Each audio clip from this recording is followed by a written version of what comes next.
Being a liar is a good thing. At least it is in my multiplayer horror game about social deduction. This game was specifically designed to test your trust in your friends. Here's how it works. There's a group of survivors on a military base, and one of them has, well, let's just say he has a bit of a cold. He's not feeling very well. But here's where the trust aspect comes in. This infected guy can actually pretend that he is not infected by transforming into the survivor form to appear as if he is a survivor. Spooky stuff. So I thought back to the last time I playtested the game, and I put together a list of features that would benefit the game the most. Then, I put together an even bigger list of problems that are holding the game back. Starting with the first problem, the infected is too damn weak and pathetic. Like, come on, he's supposed to be this big, scary, tough guy. And so let me explain what I mean when I say he's weak. In the game, there's this role called the General, and the General has a gun, because his job is to protect the survivors from the big, bad, scary, strong infected. Okay, look, he's not strong, but that's the point, we're getting to that. So the General's gun kind of ruined the game, because it was too easy to kill the infected. So what do we do if it's too easy to kill the infected? Well, we remove killing the infected. It sounds dumb, but here's what I did. I changed it to where now, if the infected gets shot too many times in the butt or in the rest of the body, instead of dying, he gets staggered for 20 seconds. And when he's staggered, he will be paralyzed, unable to move.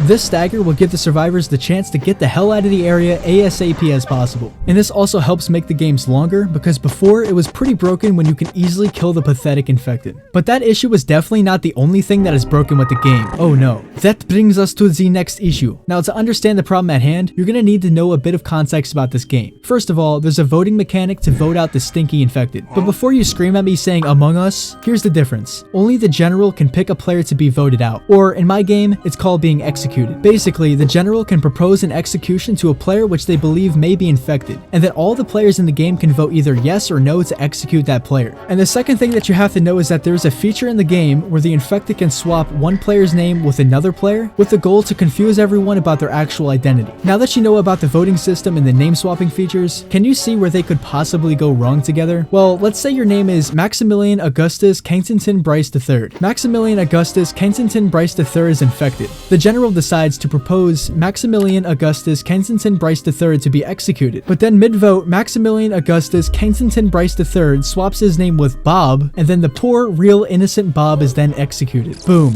The entire system is broken. That's obviously an issue, and it was getting pretty confusing, so what I did was I removed name swapping mid-vote, and I also made it to where the voting system uses the player's real name, instead of what they appear as due to the name swapping. So this change should make the infected more vulnerable. On the topic of the infected, currently, his attacks look pretty lame. I'm just not really feeling it, if you know what I mean. And so I figured out that a lot of this lameness actually has to do with the camera. You can see what I'm talking about once I added some camera shake to the attacks. It's a lot better. And to go along with that, I also slightly tweaked the attack animations themselves to look more powerful. Now the attacks look a lot stronger. Alright, so let's talk about the next very important problem that I have to work on. So first of all, it's definitely not the fact that there are absolutely zero sound effects in the entire game. Definitely not that. It's totally not the fact that the game has constant crashes. The proximity chat system is broken. There's not much inventory management. The mic is always on. Nope. None of that. The problem is, this blood particle effect is actually in local space instead of world space. Phew. That's much better. But come on, what is that? Did you see that? The player just pops out of existence when they die. That's stupid. There needs to be some kind of procedural animation framework where the character models dynamically respond to physical forces through real-time manipulation of skeletons. There needs to be a ragdoll when the player dies. Yes, a doll with some rag. So, to make a ragdoll, you have to right-click in the hierarchy, click 3D object, and then select ragdoll ... I don't know why they have to make it mysterious like that with the ... Like, it's just a normal ragdoll, right? Oh, what the fuck did you do to him? Alright, never mind. I'm never using ragdoll ... ever again. Since I'm a big kid now, I decided to make the ragdoll all by myself by adding all the necessary components. And so now, when the infected sticks his pointy spikes into a survivor enough times, they die a terrible, sad death full of procedural physics collisions. Yo, you killed him! And what's cool about my ragdoll, something that ragdoll ... would never be able to do, is that my ragdolls even shake their heads back and forth when they die. And it's funny because it kind of looks like he's saying, ow, this hurts. Ow, I'm dying. Ow, someone help me. Ow, I am in tremendous and utter discomfort. Moving on. Remember earlier when I talked about the name swapping ability that the infected has? Well, it turns out that actually breaks the game. Let me explain. The game has proximity chat, meaning you can only hear people that are close to you. My parents are cousins, man, just so you know.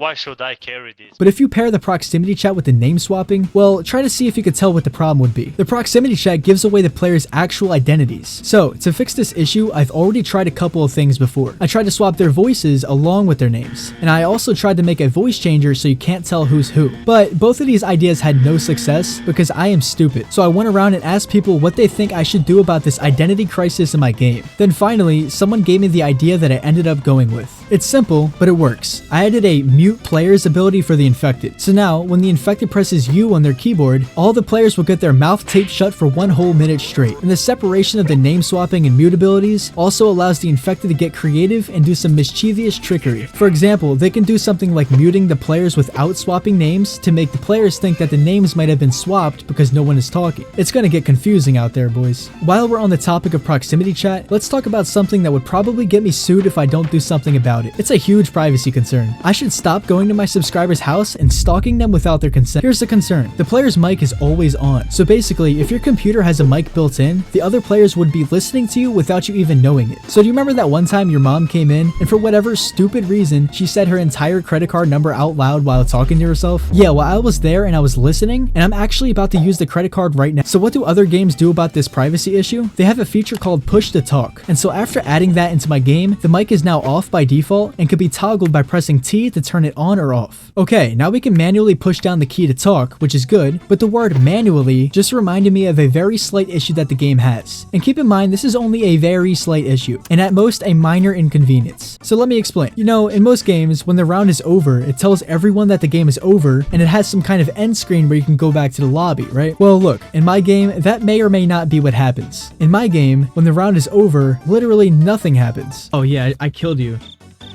That means we have to restart the game. And you have to manually Alt F4 to close the game, and then manually open it back up, and then manually create a new lobby, and then manually tell your grandpa about the new lobby code.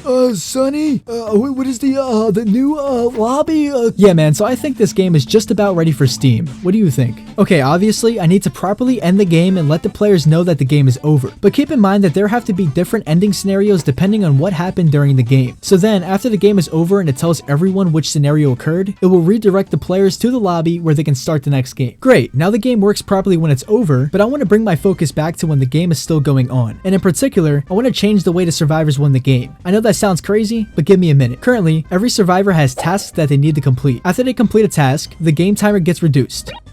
And when the timer reaches 0, a gorgeous, beautiful, pretty, wonderful, awesome helicopter comes to evacuate the survivors to escape their once friend that turned infected. This current way to win is what I call the evacuation win condition. But the problem with this is that the tasks are kind of hard to understand. For example, it could be hard for a new player to know where they have to go to sort the medical papers, and stuff like where they have to go to find the electrical fuses and then replace them. Now don't worry, I'm not removing the tasks in the current system, but I'm introducing a new, more simple way to win, and that's called the escape vehicle win condition. You'll be able to select the win condition you want to use before starting the game. But for this new way to win, the survivors have to look around the map for gas cans and then bring them back to the escape vehicle to fill it up with the gas. Once the survivors fill a certain amount of gas cans, they get the victory royale. If you've ever played Left 4 Dead, you might want to call me a copycat, but instead, I'd like to call it borrowing some inspiration. Seriously though, I think this new way to win could work really well, but I need to test it out some more. And honestly, the filling animation for the gas can looks really sus, so I might want to consider redoing that. Oh.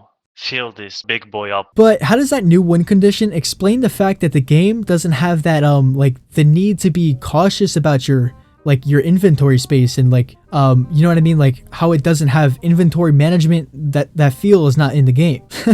Well, that was a terrible transition, but hey, the next thing to change is exactly that. About 5 months ago, when I first started working on this game, I had the idea that the player would have scarce inventory space, basically meaning that you would have to choose your items wisely. But after the latest playtest, I realized this idea turned into a complete failure because there is still no inventory management aspect to the game whatsoever. So to fix this issue, well, it was pretty simple. Since the game had too much inventory space, I take a guess, I removed some inventory space. Genius. So the game went from having a whole 8 inventory slots to just 3. Yes, 3. If this doesn't encourage inventory management, then I don't know what will. Speaking about when I first started this game, in the beginning, I also wanted there to be a sneaky stealth aspect to it. But now, I noticed that the game currently lacks stealth altogether. And I figured out that what is really causing this is that it tells you the player's username at the top of their head. The name tags are just too easy to see, and it breaks the whole don't trust aspect of the game when you can see the name tags from a whole light year away and the other player is in absolute darkness. And if you're catching on there, you might have noticed what I can do to fix this problem. I can delete the game. You can't have the problem if you don't have the game. It's like, I meant to fix this, I can reduce the distance at which you can see the other player's name tags. So now that's exactly how it works. You're gonna have to be real brave to go up close to find out who the person is. Awesome, now we can hide from other people, just like I do in real life. But that reminds me of something I cannot hide from anymore. Something that the game has been missing ever since the beginning of the development process. Look, I can use almost all of my senses in this game. I can see the game, I can smell the game, I can taste the game, I can touch the game, but look, I can't hear the game. There are no sound effects. Imagine the potential sound effects that I could add to a horror game. So I scoured the internet searching for the best sound effects. And when I say that, I mean I went to one website and I chose the first sound effect I found. It was a lot of work. And then I did some code stuff to make the sound effects actually play when they're supposed to. And so here are some of the best sound effects in the game so far. I added what's called a horror hit to the infected when they switch from the survivor form to the infected form. And to be honest, I accidentally scared the shit out of myself multiple times when this sound effect played.